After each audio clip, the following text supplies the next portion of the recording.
Bienvenidos a una emisión más de su noticiero de ABA Televisión. Mi nombre es Cristian Romero y estas son las noticias. El Papa Francisco usa mascarilla durante el Encuentro Internacional por la Paz.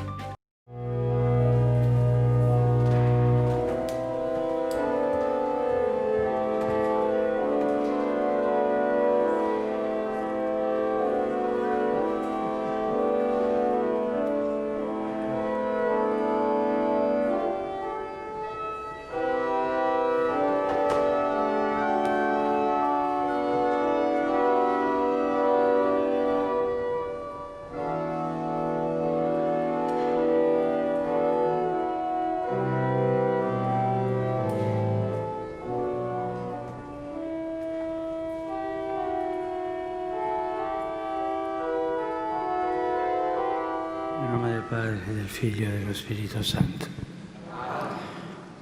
La pace di Dio, nostro Padre, del Signore nostro Gesù Cristo, sia con tutti voi. El Papa Francisco, ante líderes de otros credos, dice que las religiones rechazan la guerra y la violencia. La comunidad de San Egidio organizó este encuentro interreligioso para rezar por la paz en el mundo. El lema era "Nadie se salva solo, paz y fraternidad". Representantes de cada religión rezaron a la vez, pero cada uno por su cuenta, en varios lugares cercanos. Los judíos en la sinagoga de Roma y musulmanes y budistas en salones de los museos capitolinos. El Papa y el Patriarca Ecuménico de Constantinopla, Bartolomé I, entraron juntos en la Basílica de Santa María in Garacelli. Les acompañó el obispo Heinrich Bedford Strom, presidente del Consejo de la Iglesia Evangélica de Alemania. Tras la lectura de un paso del Evangelio, el Papa recordó que Jesús también sufrió la tentación de apartarse del sufrimiento de la cruz. È un istinto molto umano, ma cattivo, ed è l'ultima sfida al Dio crocifisso. El patriarca Bartolomé se ocupó de leer las peticiones de oración. Volgiamo a Dio i nostri occhi e il nostro cuore, mentre facciamo memoria di tutti i paesi e le regioni del mondo feriti dalla violenza, dalla guerra, dal terrorismo. A medida que se leían las intenciones, se iba encendiendo una vela ante el altar. Per la riconciliazione in Burundi. Después de rezar el Padre Nuestro, el patriarca Bartolomé, el arzobispo anglicano Ian Ernst y el Papa Francisco impartieron una bendición y marcharon hacia la piazza del Campidoglio, donde se reunirían con el resto de representantes.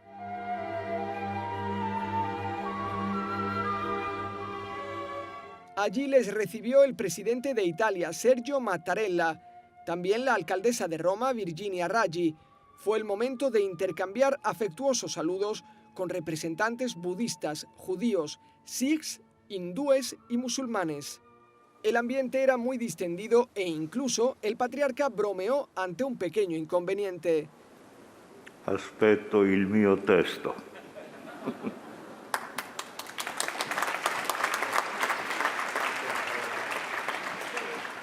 El Papa Francisco recordó que los líderes religiosos y todos los creyentes deben rezar insistentemente por el fin de las guerras.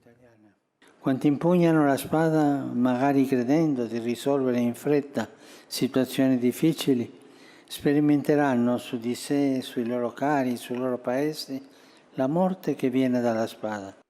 Señaló que este acto demostraba que las religiones están al servicio de la paz y la fraternidad.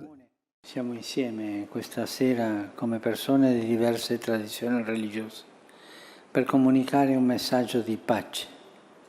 Questo manifesta chiaramente che le religioni non vogliono la guerra, anzi smentiscono quanti sacralizzano la violenza.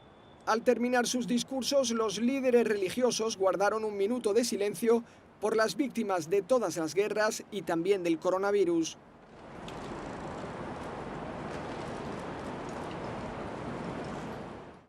El encuentro finalizó con un llamamiento conjunto para construir una sociedad más solidaria y capaz de dialogar que pueda afrontar los desafíos del presente. Cada líder dejó su firma para testimoniarlo como punto final del encuentro. Obispo de Mosul es finalista en los premios Sájarov de la Unión Europea, dedicados a la libertad de conciencia.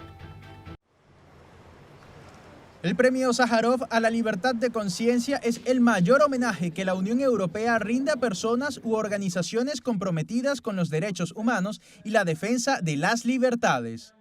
Entre los finalistas de este año está Monseñor Mijael Najib Musa, quien fue nombrado en 2019 arzobispo de Mosul. El motivo de su candidatura es que en 2014 no se quedó de brazos cruzados ante la llegada del Estado Islámico. Ayudó a evacuar a la población y salvaguardó más de 800 manuscritos históricos que probablemente hubieran sido destruidos por los fundamentalistas. Este premio Sájarov es en realidad un símbolo. Sirve para pedir que todos juntos trabajemos por la misma causa, por la humanidad, y para que la humanidad viva con dignidad, porque la violencia solo engendra violencia, y hoy no solo debemos salvar a las personas, también su historia, su pasado. Mosul fue uno de los escenarios más sangrientos en la lucha contra el Estado Islámico. En Irak, la guerra llevó a 3 millones de desplazados internos, además de una gran pérdida del patrimonio cultural. La situación sigue hoy en día siendo muy inestable.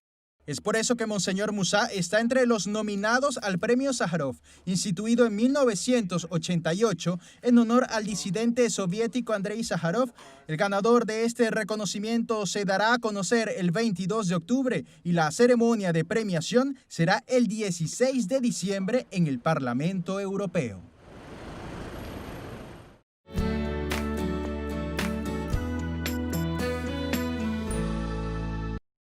A continuación tenemos el agrado de presentarles una reflexión del Evangelio del Día a cargo de nuestro director general, Jaime Sevilla.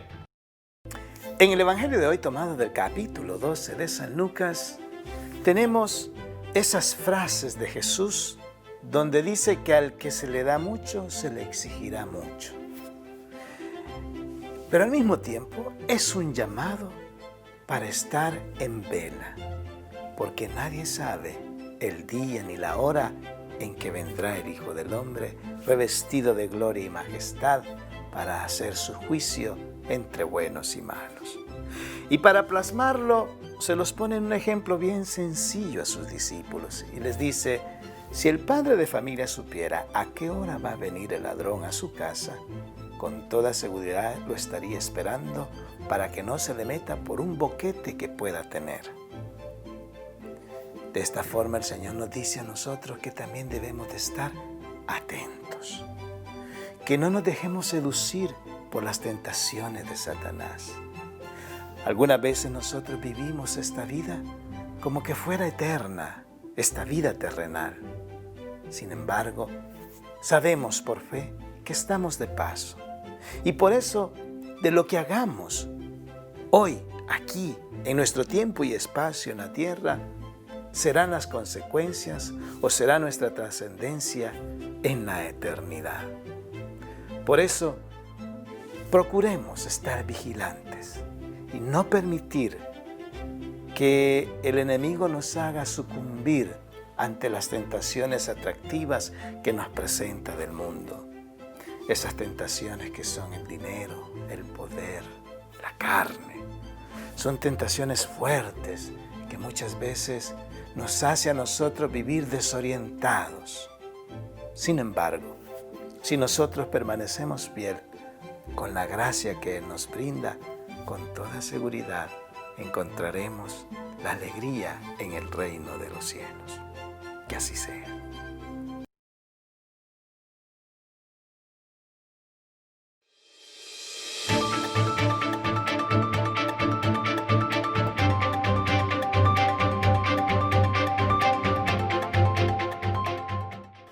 El Comité para la Fraternidad Humana abre plazo para presentar candidaturas al Premio Sájarov. El Comité Superior para la Fraternidad Humana, que lanzó el premio Zayeb, ha abierto el plazo para presentar candidaturas. El nombre del galardón viene del fundador de los Emiratos Árabes Unidos, Tayeb bin Sultan, y pretende reconocer la labor de personas comprometidas con la fraternidad humana. El ganador recibirá $1 millón.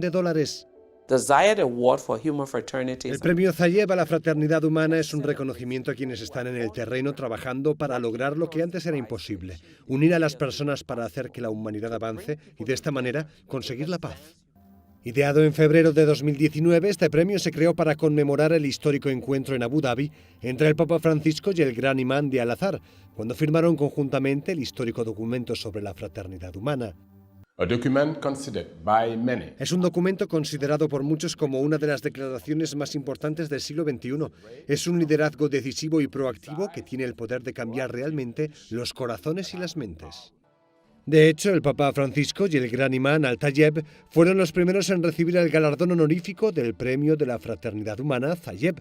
Este año será la primera vez que se abra el proceso para presentar candidaturas. Este terminará el 1 de diciembre y el ganador o ganadores de la edición de este año serán anunciados el 4 de febrero de 2021. En noticias de Estados Unidos, el presidente Donald Trump dice que la gente se está cansando de la pandemia y Joe Biden lo critica. El presidente Donald Trump regresa a Pensilvania a 14 días de las elecciones. En ese estado ganó en 2016 por un margen estrecho, tras 2 décadas en las que los demócratas obtuvieron la victoria en esa entidad. Biden, por su parte, se mantiene alejado de los eventos públicos, pero el miércoles será el ex vicepresidente Barack Obama quien haga campaña por él en Pensilvania, un estado que eligió 2 veces a su fórmula política. La narrativa de los candidatos sigue centrada en el coronavirus. Trump dijo el lunes en Arizona que los estadounidenses se están cansando de la pandemia y criticó a la cadena de televisión CNN, a la que vincula repetidamente con el Partido Demócrata. Sintoniza CNN, eso es todo lo que cubren. COVID, pandemia, COVID. ¿Saben qué? Están tratando de convencer a todos de que no voten. La gente no se lo cree. CNN. Tontos bastardos. Su rival demócrata respondió a los comentarios a través de un comunicado. Señor presidente, tiene razón en una cosa. El pueblo estadounidense está cansado. Están cansados de sus mentiras sobre este virus. La ausencia de Biden, explica su campaña, se debe a los preparativos para el último debate presidencial, que tendrá lugar en Nashville este jueves. En el escenario, Biden y Trump volverán a ser consultados sobre el coronavirus y otros 5 temas, pero esta vez con restricciones impuestas por la comisión organizadora. Jorge Agobián, Voz de América, Washington. Estamos viviendo una nueva ola de infecciones del COVID-19. Ampliamos en la siguiente nota. París, Bruselas, Madrid, entre otras ciudades europeas, han impuesto medidas para tratar de controlar el aumento de los casos de COVID-19, en lo que las autoridades locales han identificado como una segunda ola de contagios. Mientras en Estados Unidos los nuevos casos diarios han llegado a los 69,000, la cifra más alta desde el mes de julio, según datos de Johns Hopkins University, que hasta la fecha confirma más de 8 millones de contagios y por lo menos 218,000 muertes en el país. Sabemos exactamente dónde vienen los casos, así que debemos cambiar la estrategia, la fórmula para ir del estado a una región y al condado, hasta la focalización real de las zonas donde se registra el aumento en la propagación. Explicó el gobernador Andrew Cuomo de Nueva York, donde se han implementado medidas restrictivas por áreas específicas para tratar de detener el aumento de los casos, que en estados como Wisconsin, Indiana, Utah, Colorado, entre otros, sobrepasan previos récords diarios de acuerdo a las cifras oficiales. La solución para bajar el riesgo, no para sentirte que no te puede pasar nada, pero para bajar el riesgo es tratar de no estar cerca de otras personas o de limitar ese contacto personal a un grupo muy selecto de familiares. Así lo aseguró en conversación con La Voz de América el doctor José Antonio Cisneros, quien insistió en la importancia de tomar medidas de precaución. Si hay síntomas y si hay cierto malestar cualquiera que sea, uno tiene que quedarse en su casa y volver a hacer otra cuarentena de 14 días, por uno y por los familiares. Y si ya hay síntomas respiratorios y fiebre, para el hospital. Este incremento se da mientras el gobierno federal ha empezado a dar detalles de cómo manejará la distribución de vacunas dirigida a las poblaciones vulnerables bajo cuidado a largo plazo, y Nueva York analiza su propio programa de vacunación masiva. Celia Mendoza, Voz de América, Nueva York. Les presentamos un resumen de las noticias más importantes de El Salvador, traídos gracias a nuestros hermanos de la UCA, Audiovisuales. El infectólogo salvadoreño Iván Solano Leiva mostró su descontento con el manejo de la pandemia al afirmar que los políticos quieren manejar un problema de salud pública sin seguir los criterios técnicos para el establecimiento de las diversas medidas de salud. También aseguró que El Salvador no se encuentra en una segunda ola de contagios por COVID-19, sino que es un repunte de casos de la misma primera ola de la enfermedad. La alcaldía de San Salvador expresó a través de un comunicado que está siendo víctima de un bloqueo sistemático que les impide la cancelación de sus obligaciones financieras y que hacen esfuerzos para mantener limpia la ciudad. Según esta municipalidad, las causas señaladas son el impago del FODES y el no tener acceso a créditos financieros que les ayuden a salir de su endeudamiento, que cada mes se incrementa. Por su parte, Mides afirma que se les adeuda $4 millones. Francisco Alaví, ministro de Salud, manifestó que los $25 millones que se tomaron prestados al Instituto Salvadoreño del Seguro Social serán pagados a través de servicios médicos. El funcionario manifestó esto en su explicación ante la comisión especial que investiga el uso de fondos por parte del gobierno durante la pandemia de COVID-19, agregando que son $106.8 millones los que ha invertido este ministerio para atender esta emergencia. La Asamblea Legislativa recibió la visita del oncólogo salvadoreño Raúl Lara Menéndez, quien les planteó una situación alarmante con respecto a la insuficiencia de equipo y recurso humano para combatir el cáncer, así como una falta de tecnología para este fin. Su exposición la realizó en el marco del Día Mundial de la Lucha contra el Cáncer de Seno y manifestó que el país debería contar con un Centro Nacional de Manejo Integral del Cáncer como un referente de excelencia que permita políticas y programas encaminados a combatir el cáncer en nuestro país. La Comisión de Hacienda de la Asamblea Legislativa se reunió con el ministro de Hacienda Alejandro Zelaya, quien no presentó una declaración jurada de veracidad e inclusión con todos los egresos que tiene el proyecto del Presupuesto General de la Nación del próximo año, según manifestó esta comisión, que además afirma que este es un requisito indispensable cuando se presenta este proyecto. El proyecto presentado propone un plan de gastos de más de $7,000 millones, con una posible recaudación de más de $5,000 millones y un crecimiento del PIB del 3.8%. Ahora nos vamos a Sudamérica con nuestro amigo, el padre Manuel Rodríguez Rodríguez, misionero claretiano de nuestra cadena hermana JN19 Televisión, con un reportaje especial desde Lima, Perú, de lo que acontece en ese país.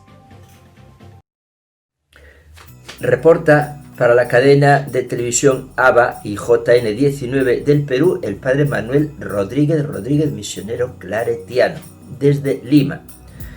Los 24 partidos políticos están haciendo ahora la selección para presentar el candidato a la presidencia del gobierno. Excesivos partidos es la crítica que se está manejando en la prensa y en las redes también de internet. El presidente del gobierno, Martín Vizcarra, estando en Iquitos, en esa zona amazónica, entre otras cosas dijo que ahora los peruanos van a tener la oportunidad de elegir gente limpia, honrada, que trabaje por el Perú, no corrupta, dado que nadie va a ser reelegido, nadie, todos nuevos, a partir del 11 de abril, que son las elecciones generales. Una buena oportunidad para elegir bien. El Congreso ha aprobado el crear 2 vicepresidencias de Agricultura y Riego para favorecer al agro, que en parte está bastante abandonado. En el Consejo de Ministros se está también presentando las normas ante la posibilidad de ir a las playas o también a los ríos, a los lagos, en este verano que se acerca, con el calor consiguiente. Es siempre buscar lo mejor para que el contagio del coronavirus no avance. Hasta el momento, según datos oficiales, durante toda esta pandemia han fallecido 33.875 personas. En las últimas 24 horas han fallecido 55 personas. El DOMUN está suscitando en muchos vicariatos, zonas de misión, el solicitar ayuda para seguir adelante la obra misionera, dado que afecta la economía a todos y más a los que están ya en una situación de miseria casi constante. El día 24 de San Antonio María Claret es patrono en parte de este canal JN19, que es un canal claretiano. Por eso estamos invitando a participar en un triduo de oración y de reflexión para imitar a este gran evangelizador que fue San Antonio María Claret. Él decía, hay que evangelizar por todos los medios posibles. El 21 es la fecha en la que los que tienen su DNI que termina en 4 pueden cobrar ya el bono familiar universal de 760 soles.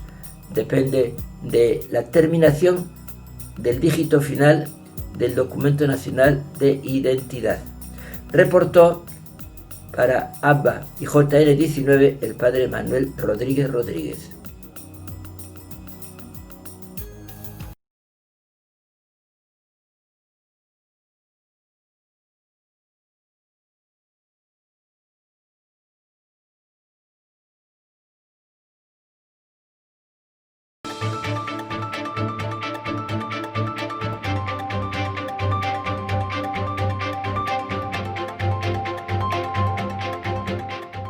Hoy, 21 de octubre, en el Santoral de la Iglesia, celebramos el Día de Santa Laura Montoya. Conozcamos su historia.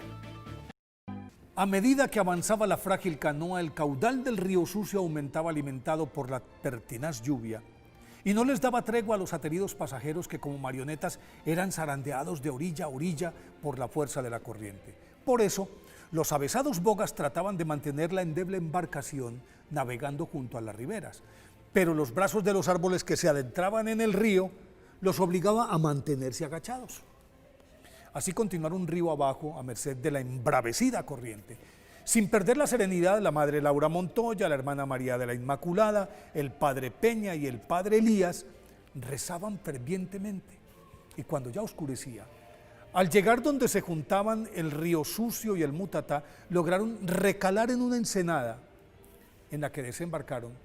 Y como no había un lugar seco, se resignaron a pasar la noche de pie con el agua a las rodillas. Pero uno de los barqueros descubrió en un recodo cercano un peñasco semioculto sobre el cual había un rancho abandonado, que según los vaquianos habría sido levantado por recolectores de tagua, y con mucha dificultad se refugiaron en él.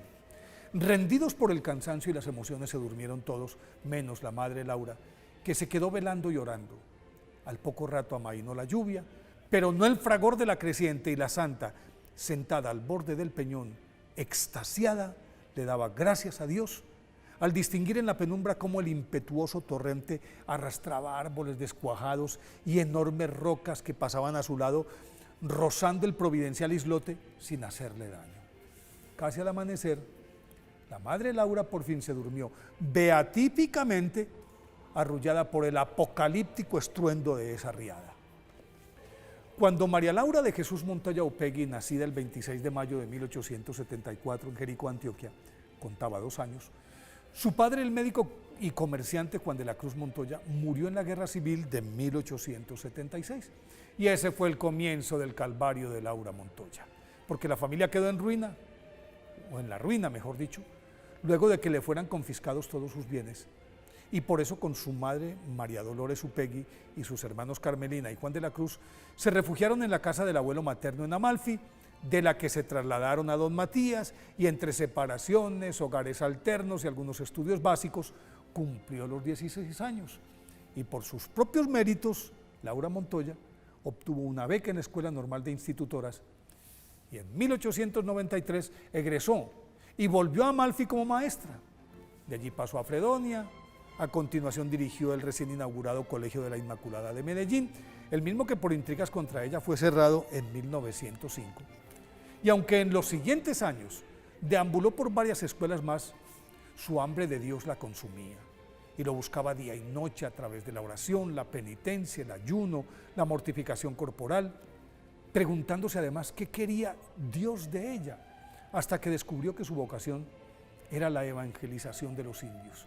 Y para lograrlo, Santa Laura Montoya enfrentó la férrea oposición de la ultraconservadora sociedad medellinense y de una parte del clero que no aceptaba el hecho de que una mujer fuera capaz de lo que los sacerdotes misioneros ni siquiera habían intentado: ir a la selva, convivir y catequizar a los indígenas, lo cual Santa Laura Montoya hizo realidad a partir de mayo de 1914, cuando fundó la Congregación de Misioneras de María Inmaculada y Santa Catalina de Siena, y con 5 voluntarias, entre las cuales su madre, comenzó su misión en Dabeiba. De ahí en adelante empezó la cosecha de las renuentes almas de los aborígenes, que se rendían a los pies de Santa Laura Montoya por su dulzura, por el respeto a sus tradiciones y costumbres, y por los prodigios que obraba a granel, como la vez que gracias a sus oraciones, a petición del indio Juan de Jesús, una nube de langostas que tenía asolada Dabeiba desde hacía varios años levantó el vuelo y desapareció misteriosamente de la región. O como cuando en pleno velorio recobró la vida Próspero Jumí, luego de que Santa Laura orara por él. Abierta esta trocha evangélica, se metió por ella y estableció casas en las cercanías de todas las comunidades nativas. Se aventuró por las selvas chocuanas, fundó casas en las montañas de Uré y, a pesar de sus achaques, mantuvo su vigor misionero hasta que sus piernas no le dieron más y quedó atada a una silla de ruedas los últimos 9 años de su vida, los cuales aprovechó para afirmar su congregación y escribir más de 30 libros, entre los que se destaca su biografía Historia de la Misericordia de Dios en un alma. No obstante los sufrimientos causados por su enfermedad, Santa Laura Montoya murió con alegría el 21 de octubre de 1949 y dejó una obra ejemplar que ya abarca 3 continentes en los que evangelizan 940 lauritas. Se convirtió en la primera santa colombiana al ser canonizada por el Papa Francisco en mayo de 2013. Por eso, hoy, día de su festividad, pidámosle a Santa Laura Montoya que nos dé valentía para proclamar la verdad del Evangelio. Les invitamos a disfrutar del segmento El Minuto de San Óscar Romero.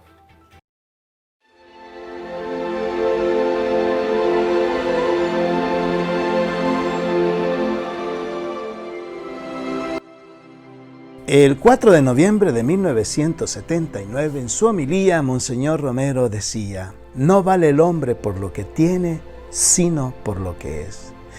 En una reflexión antropológica de profundas connotaciones, Monseñor quiere destacar lo importante de la dignidad del ser humano. Y es por eso su vocación de profeta, de denunciar las injusticias, de denunciar todos aquellos atropellos que pasaba contra la dignidad del ser humano.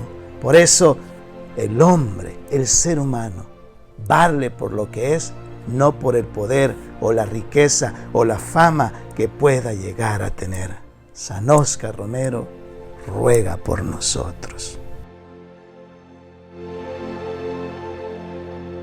Y para el final de nuestro noticiero, les invitamos a unirnos en oración con el Papa Francisco por las mujeres en instancia de responsabilidad de la Iglesia.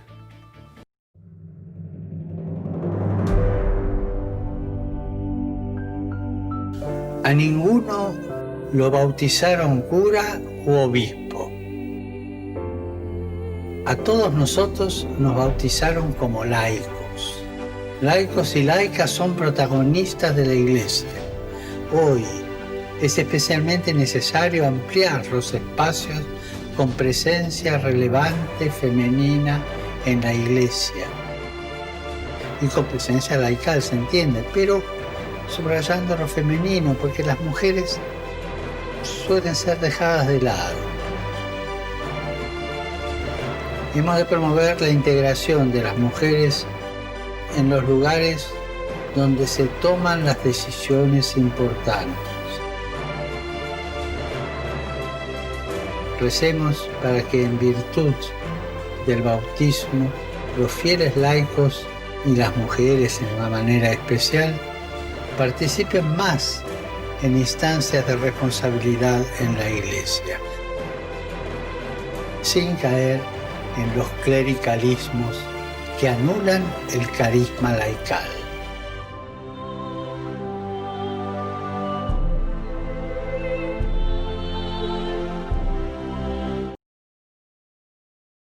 Y así llegamos al final de una emisión más de su noticiero de ABA Televisión.